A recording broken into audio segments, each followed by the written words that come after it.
মা, কি হয়েছে? বাইরে তো অনেক ঝড় বৃষ্টি হচ্ছে, বাবা তো এখনো আসলো না।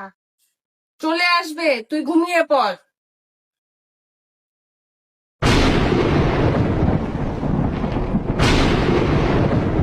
মা, বাইরে অনেক ঝড় বৃষ্টি হচ্ছে, বাবাকে একটা ফোন করো না। ইস, বললাম না চলে আসবে। মা, আমার খুব চিন্তা হচ্ছে। তোকে এত চিন্তা করতে হবে না, তুই ঘুমিয়ে পড়। মা, আমি একটা কথা বলবো, তুমি কিছু মনে করবে না তো?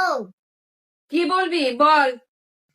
আচ্ছা মা, বাইরে এত ঝড় বৃষ্টি পড়েছে, বাবা এখনো বাড়িতে আসে নাই, তোমার চিন্তা হচ্ছে না? বাবার যদি একটা কিছু হয়ে যায় তখন আমাদের কি হবে বলো তো মা? আমি একটা জিনিস সব সময় খেয়াল করি, বাবা যখন বাইরে কাজে থাকে তুমি কখনো ফোন দিয়ে খোঁজ করো না। তোমার কি বাবার প্রতি চিন্তা নেই, ভালোবাসা নেই? বাবা তো এই ঝড় বৃষ্টির মধ্যে কাজ করে শুধুমাত্র আমাদের জন্য। বাবা কষ্ট করে রোজগার করার জন্যই আমরা ভালো মতো খেতে পারি, শান্তিতে ঘুমাতে পারি। এই ঝড় বৃষ্টির মধ্যে বাবার যদি একটা কিছু হয়ে যায় তখন আমাদের কি হবে বলো তো? তোমার কি কোনো দায়িত্ব নেই বাবার কাছে একটা ফোন করে খোঁজ খবর নেয়ার? তুমি এক্ষুনি বাবার কাছে ফোন দাও, দেখো বাবা কোথায় আছে।